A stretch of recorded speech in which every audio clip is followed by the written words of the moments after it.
De lo que podría yo señalar es que la data que nos ha presentado, una data importante, exige que volvamos a pensar, a proponer y a tomar decisiones respecto a lo que supone e implica la calidad en la educación superior.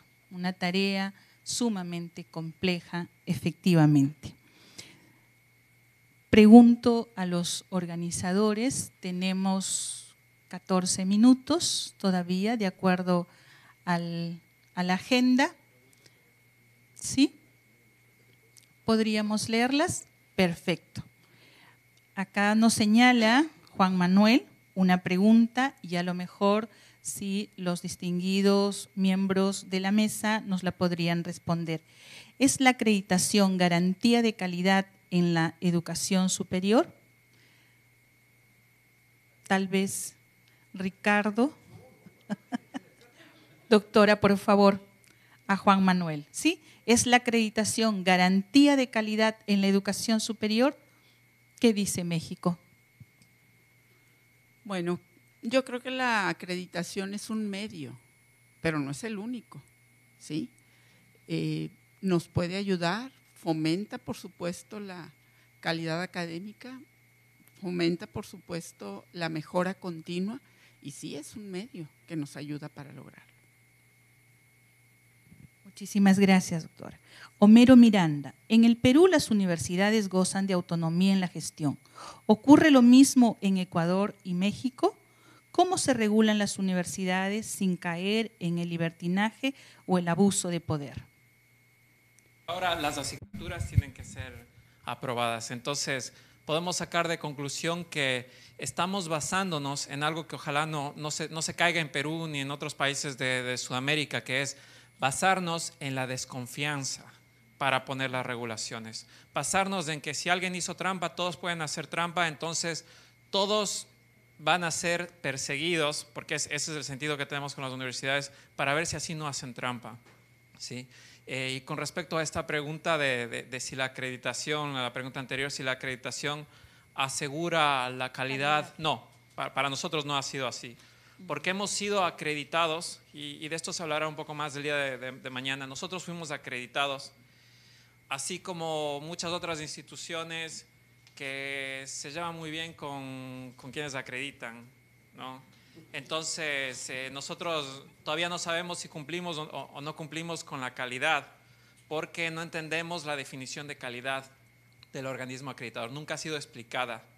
Estoy adelantando un poquito de la exposición de mañana, pero a nosotros nos presentaron un modelo de evaluación de las instituciones con criterios, con ponderaciones, y el momento de la acreditación utilizaron otro. Y nos categorizaron, esto fue en diciembre del 2013, y cuando nos categorizaron nos dijeron: tú estás en la A, tú estás en la B, tú estás en la C, los de la E les vamos a eliminar, se fregaron.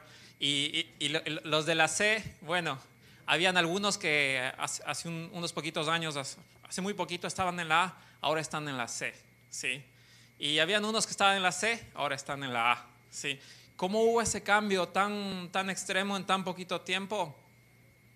Vamos a ver qué ha pasado con las relaciones que tenemos con el organismo acreditador. Sí, se basa en eso. Entonces, no asegura, ¿sí?, en ambientes que no cumplen con esos requisitos que mencionó la doctora Abadía esta mañana, ¿no? Primero, para mí es el más importante, institucionalidad, credibilidad en las agencias acreditadoras, credibilidad de que están actuando en el mejor interés público.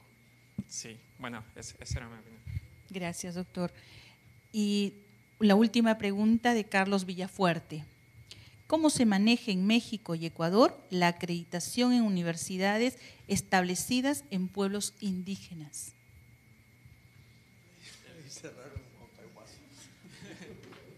Bueno, no sé si primero quiere. Por favor. Bueno, en la diversidad de las universidades en México hay una que habla de universidades relacionadas con este tema, ¿sí? Desconozco realmente si estas universidades han pasado por algún proceso de acreditación, pero son universidades públicas que han atendido esta necesidad. Hay organismos, les decía, que acreditan a las universidades, pero que tienen que estar afiliadas o asociadas y supervisadas por COPAES.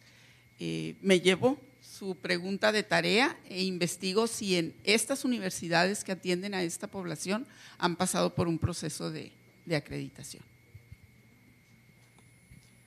Sí, bueno, en Ecuador tuvimos 2 periodos fuertes donde se han tenido este tipo de expurgaciones de universidades. Uno fue en el año 2010, luego de la Constitución del 2008, cuando se creó lo que nosotros les llamamos el mandato 14, que era para diagnóstico de universidades. Entonces fue más o menos un poquito engañoso, porque como les decía, fueron a nuestras universidades a preguntarnos, a ver, ¿tienen ustedes líneas de investigación? Yo dije sí, y las tenemos, sí, pero nunca verificaron. ¿Sí, ¿tienen proyectos de vinculación? Pues sí, muchísimos nunca verificaron. ¿Tienen muchos profesores a tiempo completo? Sí, sí. Nosotros en ese tiempo no teníamos una relación tan conflictiva como la que tenemos ahora, entonces creyeron en nuestra honestidad, ¿sí? Pero no creyeron en la honestidad de otras instituciones, ¿sí? Los evaluadores en ese tiempo. Y no creyeron en la honestidad de una universidad indígena, ¿sí? Que la cerraron en ese tiempo. Entonces, a ver, ¿tiene líneas de investigación? Sí, a ver, muéstreme dónde están. ¿Y cómo les vamos a mostrar si son líneas? Muéstrame la línea. Sí, porque nosotros conversamos con ellos después, muéstrenos la línea, ¿dónde están? Dice, pero si son líneas de investigación, les mostramos una línea. Y entonces, sucedió de esa manera, muéstrenos, debe haber un documento específico de los años anteriores y las investigaciones y las líneas. Y en ese tiempo cerraron 14 universidades, ¿sí? A las cuales no les creyeron, ¿no? Entonces, claro, en ese tiempo no se respetó. Hubo mucha cola después sobre este tema, porque de esta universidad que defendía los conocimientos y la ciencia ancestral, tenían sus propias investigaciones, sus líneas de investigaciones, y no lo valoraron en lo absoluto, ¿sí? Entonces, fueron cerradas en ese tiempo. Bien, doctor. Ricardo, por favor. Solo una cosita chiquita, porque yo estoy iniciando la última parte del proyecto de investigación con las 4 universidades interculturales que tenemos en el Perú. Una de ellas funcionando hace poco más de 10 años y las otras 3 todavía en la elaboración de todos sus documentos. Y es bien interesante porque todo esto no está pensado para este tipo de universidades. La pregunta es, si todo esto avanza y estas universidades también avanzan, ¿qué va a producirse después? ¿No es cierto? Porque fundamentalmente son 3 cosas aquellas que afectarían directamente al modelo de calidad o la idea de calidad que se discuten en espacios como este, que tienen que ver con las estructuras curriculares, con quienes enseñan y quienes gobiernan la universidad.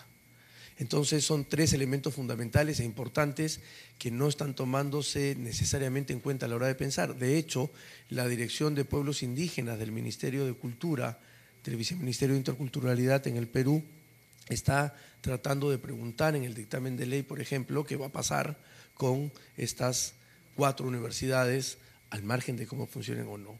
Porque lo que podría suceder con la enorme heterogeneidad de universidades interculturales indígenas que hay en América Latina, ¿no es cierto? Hay 398 programas de varios tipos, no son 5. Pueden llegar a niveles extremos como los de Chiapas en México, ¿no es cierto? En la Universidad del Aire forma funcionarios para los sistemas autonómicos luego de los acuerdos de San Andrés para suministrar burócratas a este sistema zapatista en aquellos municipios duales.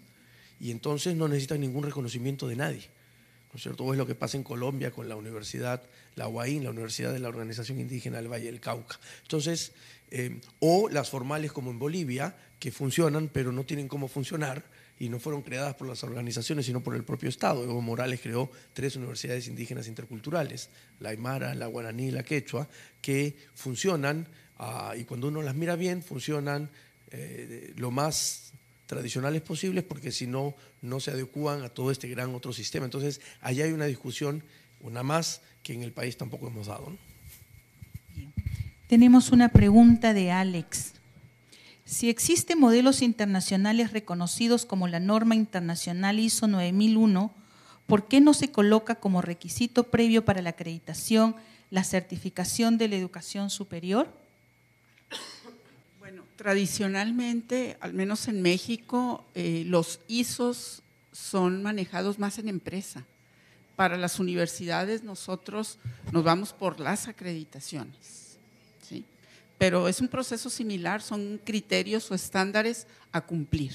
Solamente agradecer a nuestros miembros de la mesa que realmente nos han ilustrado con sus experiencias, pero también con sus reflexiones. Muchísimas gracias, aplausos para los que están aquí presentes, para ustedes. Ahora sí.